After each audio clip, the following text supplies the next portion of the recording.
প্রিয় প্রত্যাশীরা, আপনাদের জন্য একটি দুঃসংবাদ নিয়ে হাজির হয়েছি। তো যারা যুব উন্নয়ন অধিদপ্তরে পরীক্ষা দিয়েছেন, এই পরীক্ষাটা কিন্তু বাতিল হয়েছে। তো কেন বাতিল হলো এবং সামনে পরীক্ষাটা কিভাবে নেবে, পরীক্ষার পদ্ধতিটাও কিন্তু তারা পাল্টে ফেলেছে। তো এই দুঃসংবাদ নিয়ে আসছি। তো পুরো ভিডিওতে বিস্তারিত বলা হবে কেন তারা বাতিল করলো এবং সামনে পরীক্ষার ধরনটা কি হতে যাচ্ছে এবং এখানে কারা পরীক্ষা দিতে পারবেন, আবার নতুন করে আবেদন করতে পারবেন কিনা, এটা নিয়ে পুরো বিস্তারিত বলা হবে। তো চলুন শুরু করা যাক। তো আজকে আর বলবো না যে সাবস্ক্রাইব করেন, কারণ এমনিতেই দুঃসংবাদ নিয়ে হাজির হয়েছি। তো আপনারা জানেন যে 27 তারিখ জুন মাস যুব উন্নয়ন অধিদপ্তর অফিস সহায়ক যে পদটি রয়েছে সেটার কিন্তু পরীক্ষা নিয়েছিল। তো এরপর চূড়ান্ত রেজাল্ট দিল। রেজাল্টের পর কিন্তু আপনারা প্রিপারেশন নিতেছিলেন যে এর পরের স্টেপের জন্য, কিন্তু দুঃখের বিষয় তারা কিন্তু আজকে তাদের ওয়েবসাইটে নোটিশ দিয়েছে যে এই পরীক্ষা বাতিল করা হয়েছে।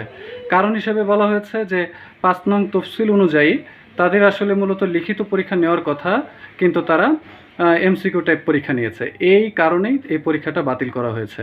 মানে চিন্তা করতে পারেন ভাই, মানে এখন তো খারাপ গালি দিতে হয় আসলে।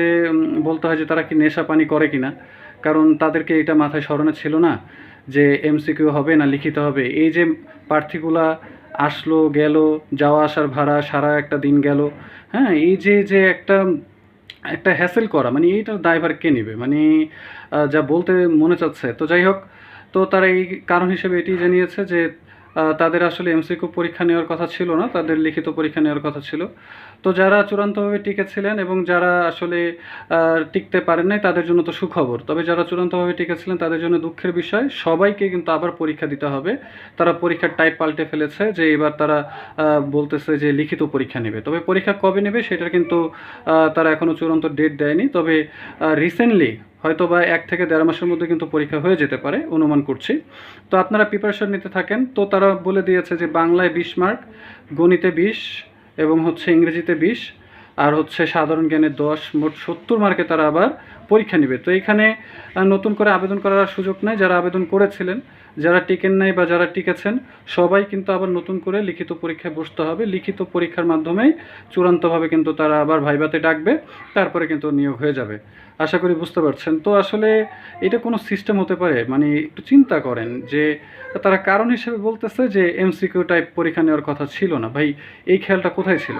এটা কি একটা ফাইজলামি, মানে একটা, মানে আসলে আপনারা কমেন্টে জানান আপনাদের মতামতগুলো।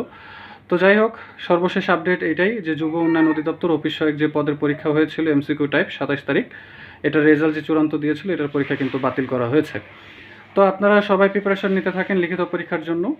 আর আপনাদেরকে আবারও বলতে চাই, যদিও বলতে ইচ্ছা করছে না, তারপরেও বলছি যে আপনাদের জন্য একটি চূড়ান্ত সাজেশন রয়েছে 100% কমন উপযোগী, 150 পৃষ্ঠার। তো অবশ্যই যাদের প্রয়োজন ডেসক্রিপশন এবং কমেন্টে দেওয়া হোয়াটসঅ্যাপ নাম্বারে যোগাযোগ করেন। এই সাজেশন পড়লে ইনশাল্লাহ আপনারা কিন্তু ভালো করতে পারবেন। তো অবশ্যই অল্প সময় আছে, এই অল্প সময়ের মধ্যে একটি গোছালো প্রস্তুতি নিতে হবে। যদিও আপনারা বিভিন্ন জায়গা থেকে পরীক্ষা দিয়েছেন, আসছেন, গেছেন, একটা হ্যাসেলের শিকার হয়েছেন, আবার কিন্তু আবার আসতে হবে। তো আপনারা যদি ভালো প্রিপারেশন না নেন এখানে কিন্তু টিকবেন না। তো লিখিত পরীক্ষা তো আরও কঠিন হয়। তো অবশ্যই শর্টকাট এবং একটা ভালো প্রস্তুতির জন্য অবশ্যই সাজেশনটি একবার হলেও দেখতে পারেন। তো দুঃখের সংবাদ নিয়ে আসছি, আসলে কিছু বলার নেই। আমি স্কুল থেকে ডিউটি করে অফিস থেকে এসেই কিন্তু এই ভিডিওটি বানাতে শুরু করলাম। ড্রেসও কিন্তু পাল্টাইনি। তো অনেক গরম। তো যাই হোক, আবার মাথা পুরো গরম হয়ে গেছে এই নিউজটা শুনে। তো জানি না আপনাদেরও কেমন অনুভূতি, অবশ্যই কমেন্টে জানান। আর যদি কোনো বিষয় জানতে আগ্রহ থাকেন অবশ্যই কমেন্টে জানান। তো ধন্যবাদ। তো সামনের ভিডিও দেখার আমন্ত্রণ জানিয়ে এখানে শেষ করছি। আসসালামু আলাইকুম।